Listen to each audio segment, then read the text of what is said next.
Welcome to the Au Jus.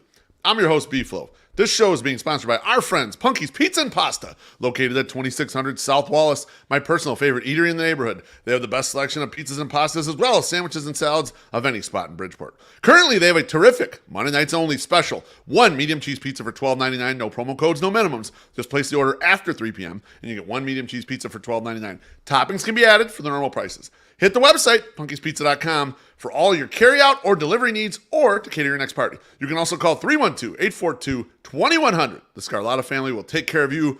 Punky's Pizza and Pasta. This show is also powered by you, the loyal 108 supporter. Please subscribe to our YouTube channel. Feel free to tickle the undercarriage in the process. Like, comment, turn on notifications, and most definitely super chat, because that's how we get paid. It's how we continue to make the content you know and love. Tonight's guest...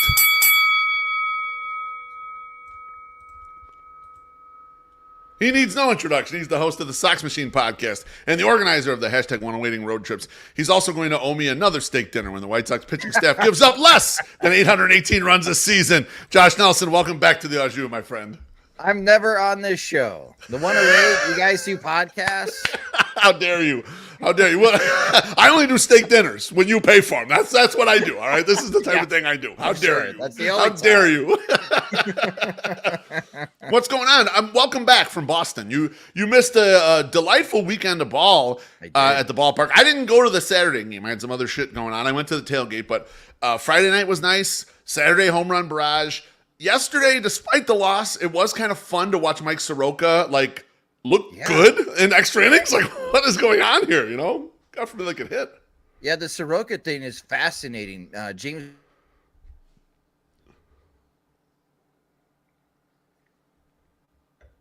Figa mentioned that on our show, useful reliever for the White Sox. And Garrett Crochet also had a great comment. And I think James is going to save that for an upcoming story, talking about Michael Soroka and what the game plan is, because of the White Sox do start unloading starters like Crochet. Michael Soroka may get back into the starting rotation, but yeah, I missed some quality White Sox baseball. And then I went to Fenway for the first time, and I thought, hey, Tanner Hoke against Michael Caine, I'm going to see a great pitchers duel. Manny Machado had different ideas, different thoughts. He had 2 bombs, and the Padres ruined so many of my bets for that game. And they won 11-1. So, goodness. Fenway was a fun time. I've heard good things. I've heard great things about Fenway. I would love to see Michael Soroka back in the rotation with the attitude he's had in the bullpen of, I'm going to throw 96, and when I run out of gas, just get me the hell out of this game. Like that approach, to me, I'd be fine with that. 5 and fly guy, I think he could probably handle that, right? Yeah, it seems like every team in Major League Baseball right now, Beef, wants 2 5 and fly guys, because it's hard just to get dependable 5 innings. Like, if we can get 5 innings, 7, 8 strikeouts from you, and you only give up 1 or 2 runs, that's fine. Right, because we'll set up the rotation, which our aces, our number 1 and number 2 guys, could take on and help alleviate the pressure on the bullpen. But yeah, the 5 and fly guys are going to become very valuable, and they may become even more valuable at the trade deadline. Yeah, absolutely. Hopefully. Anyway, I have you on tonight because I want to talk MLB Draft. Now, you know, a lot of people, they look and they start getting an idea of who their favorite prospect is.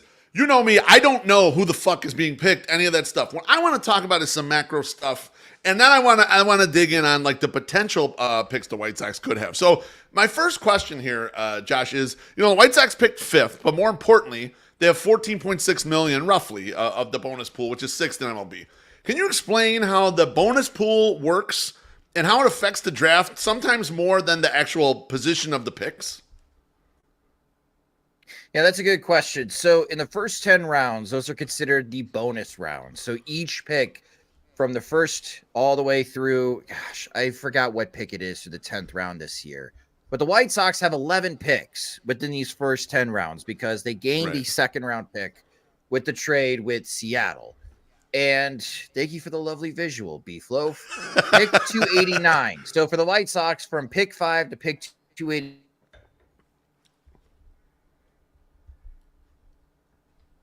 the lot value. In your draft pool, you can spend that money however you want, as long as you don't exceed it.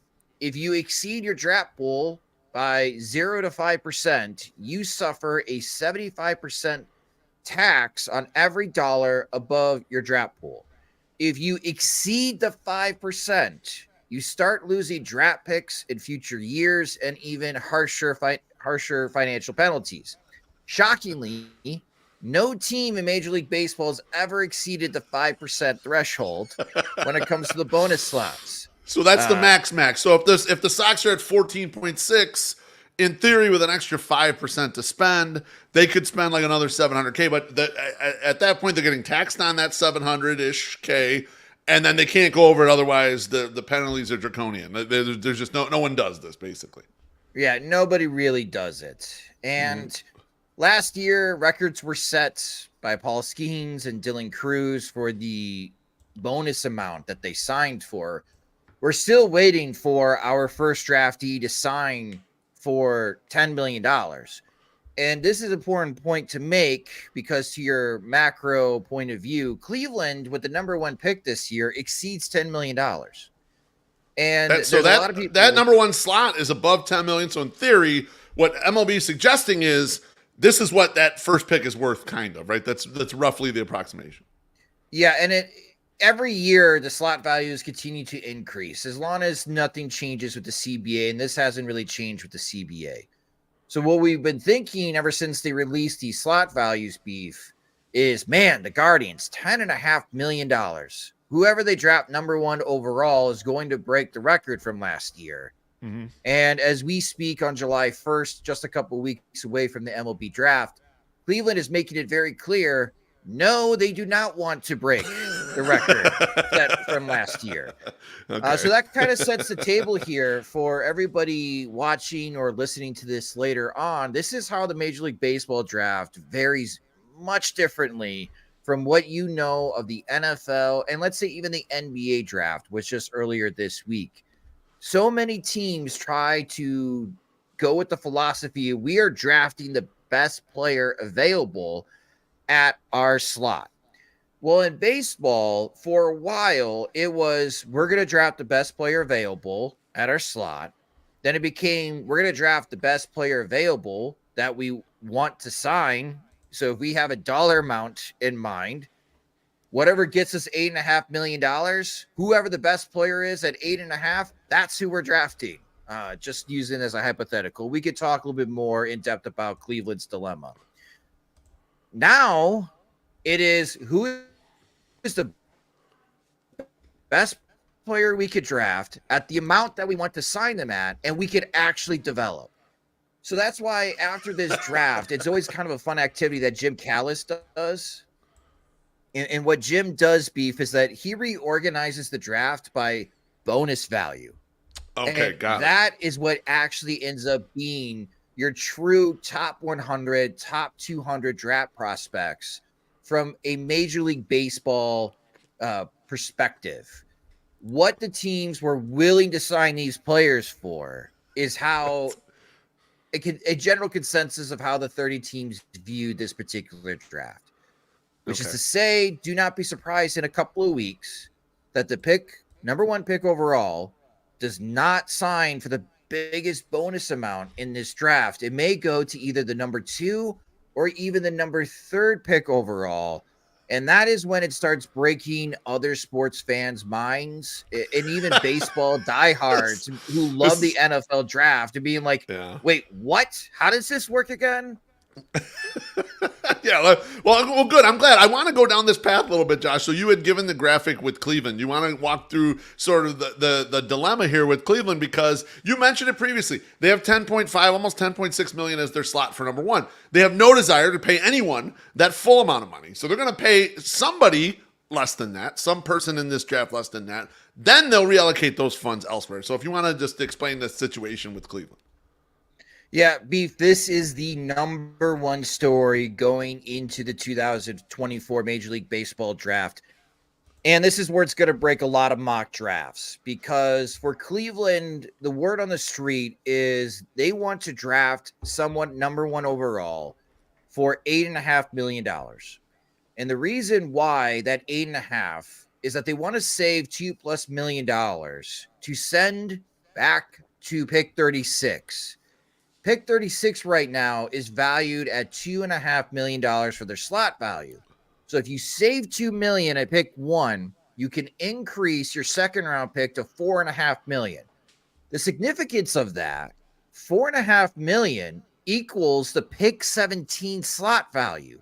Okay. So from a Cleveland perspective, if they take who they think is the best college player available at $8.5 million at pick number 1, they can convince a top 5 prep prospect to tell all the teams we have a deal in hand for $4.5 million.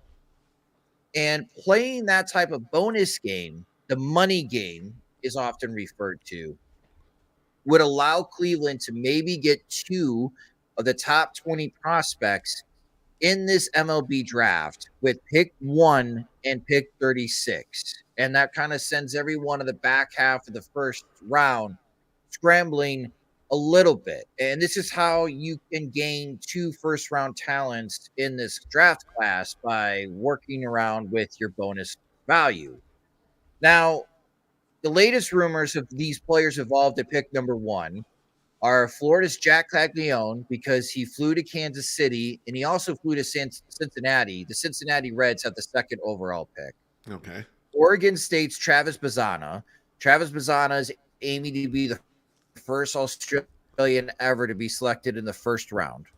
Okay. JJ Weatherholt to West Virginia. He was the preseason number 1 prospect, but he got hurt with the hamstring strain, but he came back and he had a strong second half. And Connor Griffin, who was the National High School Player of the Year for prep baseball. But in my personal opinion, Beef, I don't think they're going to be able to accomplish this. I think it's just too much that they're trying to shave off of their $10.5 million. Okay. I think they're going to end up settling at $9.5 million. Now, what kind of impacts Cleveland?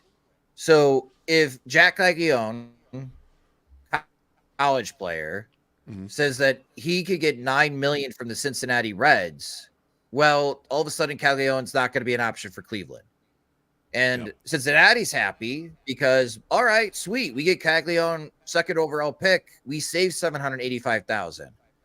And this is where I'm going to start breaking the minds of baseball fans, because I have yet to mention the number 1 overall prospect, and we are 12 minutes into this show. Yes. The number 1 overall prospect in this draft class is Charlie Condon, who led the country with 37 home runs this year from the University of Georgia. And in any other sport, Charlie Condon, who won the Golden Spikes Award, who also won the Dick Hauser Player of the Year Award, which I am a voter of, and I did vote for Charlie Condon to win the Player of the Year for college baseball, would go number 1 overall. Without a doubt. But we are now talking on July 1st, the very real possibility that a big basher could be selected by the Colorado Rockies of all teams at the 3rd overall pick. And for Charlie Condon, who doesn't want to cut a deal, wants to sign for slot value, well, the slot value for the Rockies is just a little more than $9 million.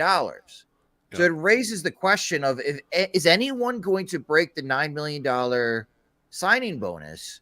And if not, Beef, are we going to see 3 players of the first 3 picks signed identical $9 million deals? And then 5 years from now, we can have this great debate on who ended up winning with their investment out of those 3. So that's the big storyline right now, and it starts with Cleveland. But again, the word on the street is that Cleveland wants to save $2 million. If they can do that, things are going to get really interesting after the first round. Early in the second round, it picked 36 for Cleveland and who they could possibly get to drop further into the draft. Later in the draft, they could select them. But yeah, this is where the bonus money shenanigans begin, and it starts with Cleveland, but it will not end with Cleveland. Right. Right, exactly, up front. Now, Josh, does it ever happen, and we're just eyeballing the graph we have up on the screen there. So we have the Rockies at 3, Athletics at 4. Let's just say that nobody was willing to offer Condon the $9 million, and he gets down to 4, and the Athletics are like, you know what, we'll go above this number.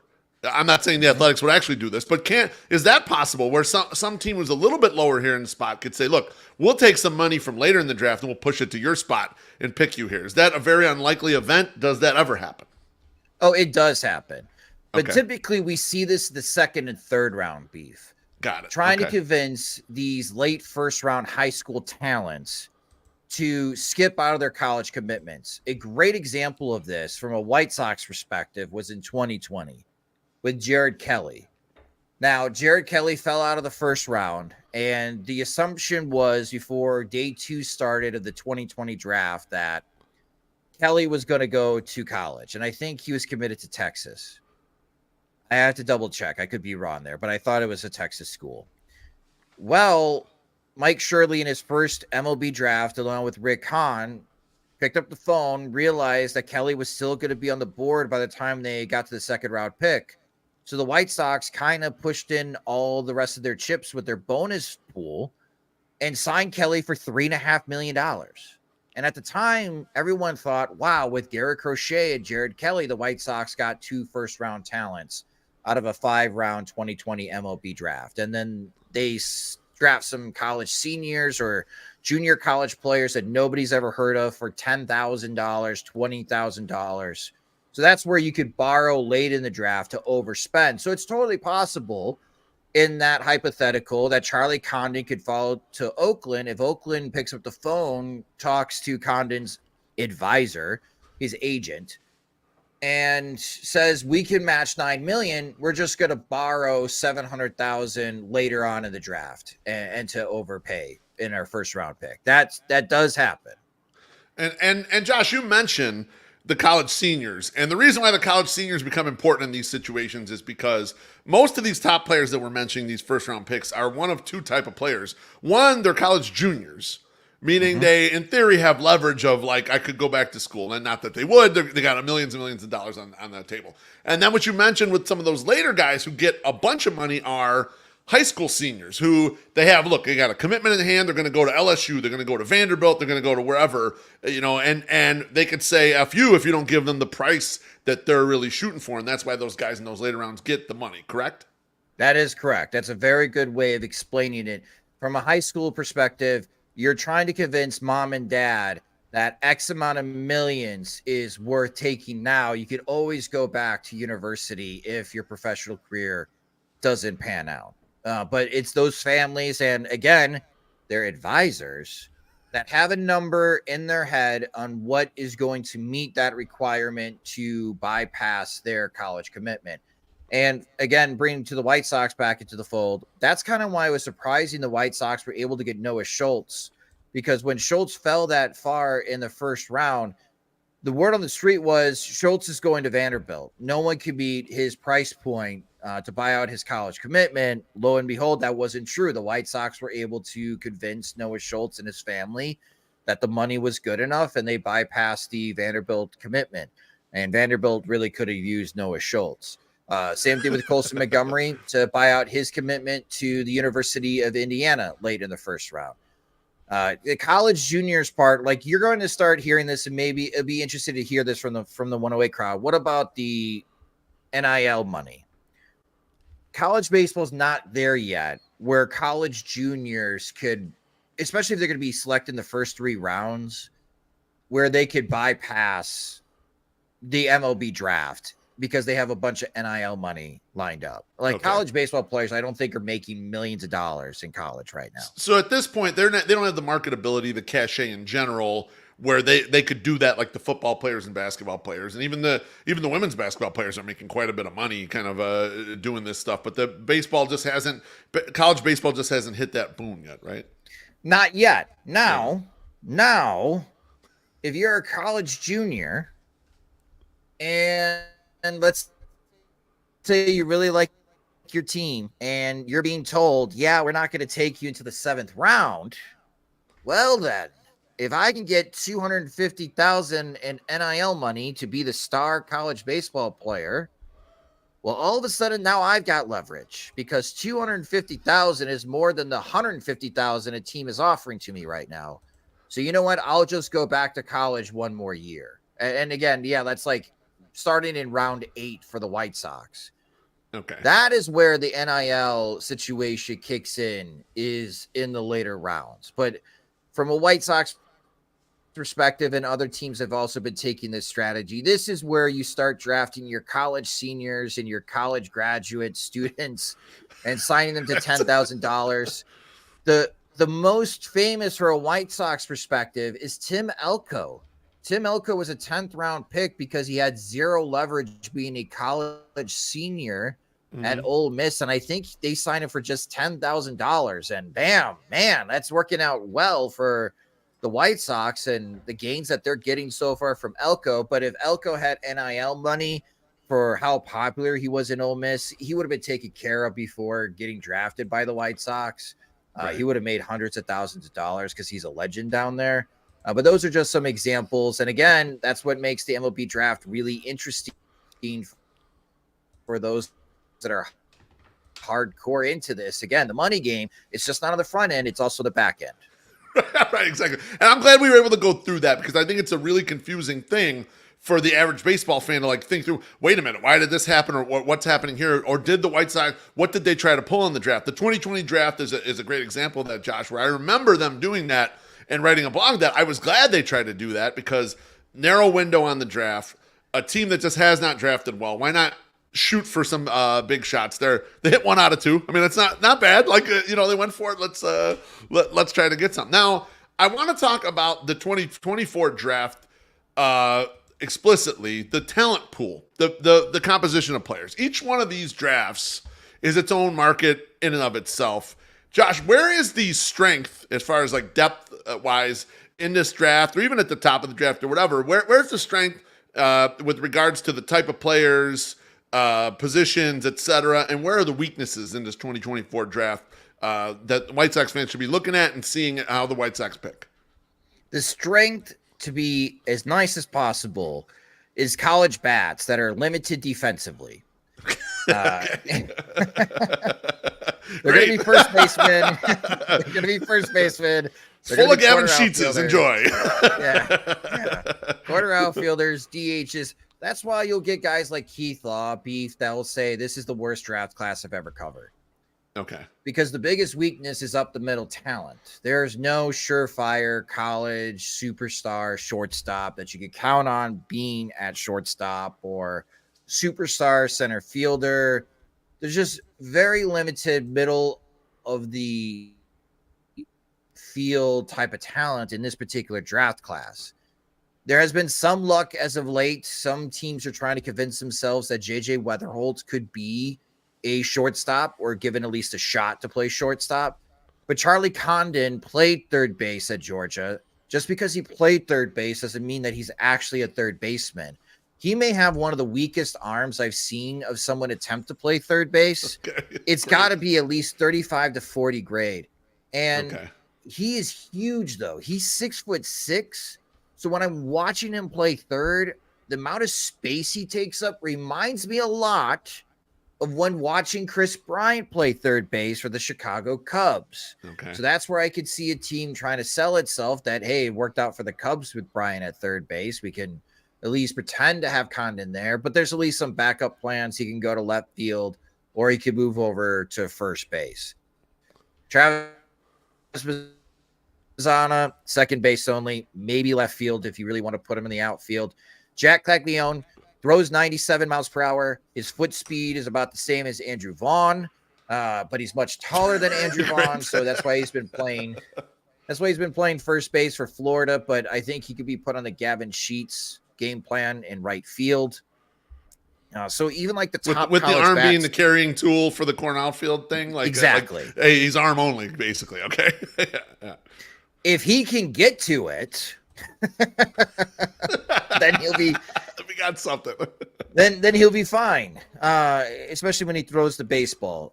Braden Montgomery, right field for Texas A&M, big arm. I don't think he could play center. Broke his ankle. Okay. During the postseason. Sheesh. So with the draft class, that's where you're going to constantly hear is like, where are the center fielders? Where are the shortstops? Where are the top end catchers? I like the pitching class, but it's very few premium arms. When I say premium, guys who should be taken in the first round. So you're going to see a lot of college pitchers, I think, taken in the second to third rounds. Doesn't mean that there's no value there. I do think that there's value there. But on the prep level, I will have to agree with all the other industry experts based on what we have seen from the showcase data and this season. This is an incredibly weak prep class. And the top prep player in my top 100 for SoxMachine, Connor Griffin, reclassified. He originally wasn't due to be in the draft until 2025, but this season decided that he was going to graduate high school early. He reclassified for this particular draft class. That was a smart move on his part because he's going to get a lot of recognition along with Bryce Rainier from Harvard Westlake out in LA. That's a very popular high school. Yep. Those are the two best prep players, and Bryce Rainier is a shortstop. He might be able to stick at shortstop. Connor Griffin, I am very confident, could be a center fielder. But Beef, we are talking about 18-year-olds. That journey is very long, and we know things can change as they get to the major league. So, yeah, the strength, there's some big bats, but defensively, they're very limited, and the weakness is up the middle. Makes sense. Let me get to this drink real quick. Lillian Upper says, salute. Thanks, appreciate you. I got Sauvignon Blanc because it is summer, so thank you. I got Mountain Dew Blanc. How about that? Now, Josh, you had mentioned that there is some depth in the college arms. And my question for you here regarding this, and especially the pitching side, do you expect the presence of Brian Bannister in the organization to affect Mike Shirley's draft approach? We have 3 full years of Shirley. I guess we have 4. We have 2020, which is the short year, so we'll kind of count that as maybe a half draft, and then 21 through 23, where we've seen Mike Shirley's drafts. Do you think there's going to be an effect here because now they've got Bannister in place? They feel like they're putting a pitching program in place here. Excellent question. I don't know the answer yet until we ask directly to Mike Shirley. What conversations have you had with Brian Bannister in identifying pitchers in this draft class? We may get an answer of, Brian's so busy with the pitchers that we already have in the farm system that I keep tabs with him. If he sees someone that's pretty interesting, we'll go and scout them for sure. But most of this work is based on what we are trying to do and identify pitchers with higher ceilings that we have seen, especially college pitchers, maybe some mechanical tweaks that we could work with them to gain more velocity, gain more spin. So we're trying to find upside so we could hand this pitcher off to Brian and he and his team can mold him into a major league starter. That's how this works. Now, I'm going to say I'm 80% there on what Mike Shirley would actually say in a press conference. Regardless, it is interesting. There are two different things, right? You're when you're selecting, you're really like looking very far forward, and a lot of what Brian Bannister is doing is here and now type stuff. And so it made me wonder how this kind of works. Yeah, I think like with the first round pick, if Bannister was in the room and if this was a month ago, I would have been raving about Arkansas left-handed pitcher Hagen Smith and Wake Forest righty Chase Burns. That's where I could see Shirley sending some film over to Bannister and asking, what do you think of these two? And I would love to figure out Bannister's perspective on those two, because those are the two best pitchers in this draft class, and they had excellent seasons this year, and they would have been ranked very high in last year's very talented draft class as well. But it's an excellent question. I don't have a definitive answer until Mike Shirley comes up to the podium or the Zoom call, and we get those answers. But that is something that's on a lot of people's mind, especially within the White Sox beat. And hopefully we get a definitive answer for you, Beef, soon. But right now I'm going to say they're two separate teams right now. Okay, that makes sense. I have a thought experiment for you, Josh, just as the way my brain thinks. I want to think a little bit from a game theory perspective here. I see a lot of people out there, Sox fans, people kind of who are into prospect stuff or whatever. They are very, very anti Jack Keggs, the Florida guy, and they're anti him because there's the old you don't draft the corner bat, the first base only guy, yada yada yada, and it harkens back to something I always heard Keith Law talk about, where you should never draft a high school pitcher in the top half of the first round. And this is a play on base rate. This is like, well, the base rate of these guys fail in these spots, and so you set yourself up a rule, an edict. I never do this sort of thing. But if everyone thinks like that, isn't it likely that those players start to become undervalued because of that thought process? And the way I look at this is, I get what Keith Law is saying, but when I'm drafting in the first round, if I were up, I'm trying to draft Dwight fucking Gooden. I am not trying to draft the guy who comes to the major leagues and gets you 4 WAR and then he's gone. I want to draft a superstar. And so is it possible that this Jack Keggs guy from Florida is maybe becoming underrated, and maybe Sox fans as a whole should not fear if they end up drafting him 5th overall? Jack Caglione, his sophomore year, led the country in home runs, and in this year, he was in the top 5. I mean, he's had back-to-back seasons where he bashed over 30 home runs. Watching him against Hagen Smith, he went 0 for 3, but he had 2 balls in play that exceeded an exit velocity of 110 miles an hour, and he did not strike out, which is something that Travis Bazzana and Braden Montgomery cannot say. And Montgomery had the platoon advantage because he's a switch hitter, and Smith embarrassed those two, and again, Bazzana and Montgomery may also go in the top 5 of this draft class. They may actually be selected ahead of Hagen Smith in the top 10. The thing about Caglione, if the New York Yankees were selecting the top 5, slam dunk, that's where he's going. Okay. And everybody would fear that draft pick. Fear that draft pick. Could you imagine someone like Caglione hitting at Yankee Stadium? My Lord, the Yankees have another 40-plus home run potential type of bat in Jack Caglione. Who cares if he's limited defensively? They have money to spend everywhere. They just wanted the best value. But for everybody else in this top 10, it just doesn't work that way right now, with the exception of Cincinnati. And I think that's where it's been interesting with the latest rumors that Caglione has spoken to both Cleveland and Cincinnati. And according to ESPN's Kylie McDaniel, Cleveland is serious about taking Caglione number 1 overall. So White Sox fans, don't fret, because he's not going to be on the board. I think he's going to be taken before he gets to pick 5. So let me reverse this back to you, Beef. Okay, if Caglione is not even if he's not even on the board, then why were White Sox fans so worried? And should they reverse their thinking of like, well, wait a second, if he goes number 1 overall, what do I have wrong here? Why didn't I want him? Why didn't I want to be with him? Yeah, I don't know how much of it is like you just watched a first base only bat fail, but you can't think like that. I mean, like Frank Thomas was kind of was going to be first base only also, and like the Sox picked him 7th overall, and other teams in front that didn't pick Frank Thomas are probably kicking themselves, right? So I'm not saying that, but we can't always just go base rate on everything. Like, oh, because this has failed in the past. Every draft class is different. Every athlete's different. Some of them are more conditioned to make this stuff. And I'm not saying, I don't know if this guy's going to be good or not, but just hearing it constantly has me thinking, just from a contrarian standpoint, if all of you believe this, there's a chance that it's not right. It could be wrong about a player like this. And Caglione, the player comp that I have for a Beef, Matt Olson. Now, we didn't used to think a lot of Matt Olson. Then he went to Atlanta, and he hit over 50 home runs. And what have we learned in Major League Baseball for the teams that are serious about winning championships? Ball go far, team go far, especially in October.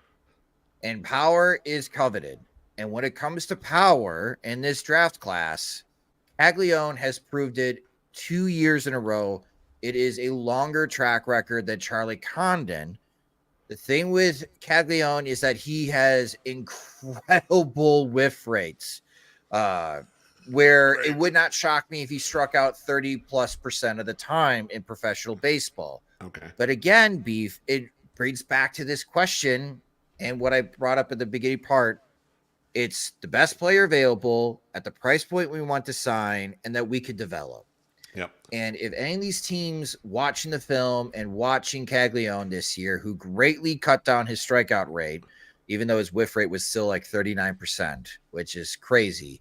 Yeah, that's high. Maybe they saw something in video, a small tweak that we could help reduce that whiff rate greatly, but still be able to harness that power. Right, because that power is legit. It's far greater, far greater than what Andrew Vaughn and Spencer Torkelson showed during their years back at Cal and Arizona State. And Caglione did this against the best pitching in the country in the SEC. So I think that's why Caglione is probably not escaping Ohio in this draft. I think he's going to go number 1, or he's going to go number 2 overall. And now White Sox fans could be like, oh, I'm so glad the White Sox did not take a first baseman at pick number 5. And then 5 years from now, damn it, Caglione is just owning the White Sox right now. Absolutely. I can't wait for it, Josh. All right, let's get down to the brass tacks here. In your mind, who is going to be available at number 5 for the White Sox, and who is your guy out of the people that you think will be available? I teased this on Twitter. I am 85% sure the Chicago White Sox are going to take the first prep player off the board. And they're going to take Connor Griffin, who is the National Player of the Year for Gatorade. And what we have heard is that the White Sox are aiming around $7.5 million, which is just slightly below the full slot value at pick number 5. Saving $263,000. Those savings can be applied at picks 43, 68, or 78. The tools for Connor Griffin are insane. I mean, it is 70 grade speed. He was 88 of 89 in stolen base attempts. Damn. And the one time he was picked off, he was getting too greedy. He was trying to steal home. And Goodness. his throwing velocity from the outfield, his max throwing velocity was 98 miles per hour. Holy shit. Aaron Judge throws at a max throwing velocity of 98 miles per hour. He's a super toolsy kid. We rarely see these types of prep players have these type of attributes showcased. Now, you may be asking, Josh, well, if he's so toolsy, why is he not going number 1? Exactly. That's exactly what I was thinking. Why? It's the hit tool. What we did not see in the showcase games, and thanks to his high school, they streamed all of his games this year. So I was able to watch at least half of his season so far. The power just doesn't come through in game. And that's what you'll hear a lot in draft coverage. Batting cage, electricity. Look at the ball. Jumps off his bat. But what about in game? And how come he didn't hit 10 plus homers against really weak pitching in Mississippi on the prep level? And what I like about Connor Griffin, he just did an interview with Jim Callis of the MLB Pipeline. That's the first thing that Griffin mentions is when I get drafted, I want to work with the team that will enable me and help me improve my hit tool and my hitting mechanics. I am ready to be coached up. And I love that. And the reason I love that is so many high school players pretend to have this chip on their shoulder that, I want to prove the doubters wrong. Dude, you are 18 years old. Just like, hold on. Okay. No one's doubting you at this moment because we're not going to see you come close to the majors in 3 to 4 years, if not longer than that. Yeah. So whoever drafts Connor Griffin, you are getting a potential plus defender in center field, maybe at shortstop as well, which is what he played this year in high school. And he may have the ability to stay at shortstop because, again, he's got a huge arm and great athleticism, just not as many reps as he did in center field. Okay. But if your player development can unlock the power at Connor Griffin, we're talking like a Fernando Tatis Jr., Mike Trout level of talent. Like, that's not hyperbole. Okay. That's the type of talent we're talking about, Connor Griffin. If he can't hit, he's Jeff Francoeur. Okay. Still a major leaguer. I mean, like, you know, a lower level outfield player, guy you could still use, you know. Right. So that's the 85%. My 15% is JJ Weatherholt from West Virginia. Okay. If he doesn't go number 1 overall, it sounds like he's still going to be at the board for the White Sox at pick number 5. He's 5'10". He's got, I think, really good contact skills. He also has plus defense. He's got a really strong arm. I do think he could stick at shortstop. The current major league comp I have for him is Andres Jimenez from Cleveland. I'm expecting that type of player, but it's not plus home run power. It's more gap to gap. And guess what? He's got a soft tissue injury history. Isn't that so White Sox? Couldn't draw it up better than that. He's the one that I would be concerned. I would be concerned about, not about Weatherholt's talent ability, but it raises the question, man, the White Sox have really struggled developing the JJ Weatherholts. And in a lot of ways, kind of reminds me of Jacob Gonzalez. But Gonzalez was limited middle infielders on the college level that aren't improving at a rate that you would hope for. And that would be my concern. The White Sox went the Weatherholt route is, can you actually develop the JJ Weatherholts? You have some success so far with Colson Montgomery. I think Griffin's got a lot higher ceiling than JJ Weatherholt. So that's the direction that I would go at pick number 5. If the White Sox say you must take a position player, then I would go with Griffin. Okay. I like that very much. Josh, is there any chance that the White Sox go with an arm at number 5? I know there is they've got nothing but arms in trades. They're looking at making some trades over the next couple, next month or so, basically here. Possibly some big ones. Is it anywhere within the realm of possibility that they draft a pitcher at 5? From what we've been told, no. And the reason is that with these upcoming trades that Chris Getz is already learning in beginning part of July, that teams are hoarding their position player prospects, that in these big trades with Garrett Crochet or Eric Fetty, the White Sox may be able to get top 100 prospects. They're going to be pitchers. Okay. And we'll see if Chris Getz ends up holding some guys just because of that stubbornness of we need more position player depth. But in order to find that impactful position player to add to their farm system, the most surefire way from a White Sox perspective is taking a position player 5th overall. Now, Chase Burns, Hagen Smith, for those that have been following my coverage at SoxMachine, I've been covering these guys all season long. I think they have tremendous ability to be top flight major league starters. Chase Burns has got 4 pitches, but what gets him on the radar is a 100-mile-per-hour four-seam fastball and a 90-mile-per-hour slider from the right side. If Cleveland shocked the world and took Chase Burns number 1 overall, White Sox fans would have to have a little fear with Cleveland's ability to develop right-handed pitching. That would be the best talent that they have had from right-handed side in a long time for them to develop. Hagen Smith fits right down the avenue of Garrett Crochet and Noah Schultz. Okay. Like that's a pick that would make a lot of sense to me.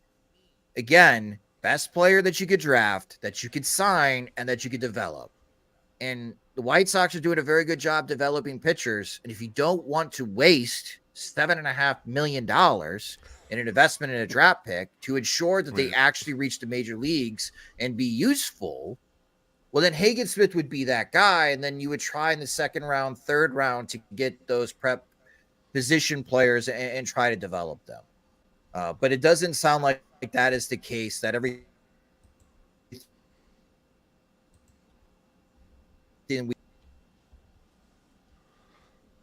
Well, I mean, okay, then it looks like position player. It looks like White Sox fans who were nervous about the stockpile of pitching only and having no young bats and worried about the young bats that are struggling in AAA right now out of the prospects. are going to be in luck, going to have something fun to root for in the next 2 weeks. Josh, thanks for sharing your thoughts on how the MLB draft works, what's different about the 2024 pool of talent, and what you think the White Sox will do. Remember, we ain't trying to be right in the show. We're just trying to understand. Is there anything you want to plug before you go? Yeah, you're wrong. We are trying to be right. And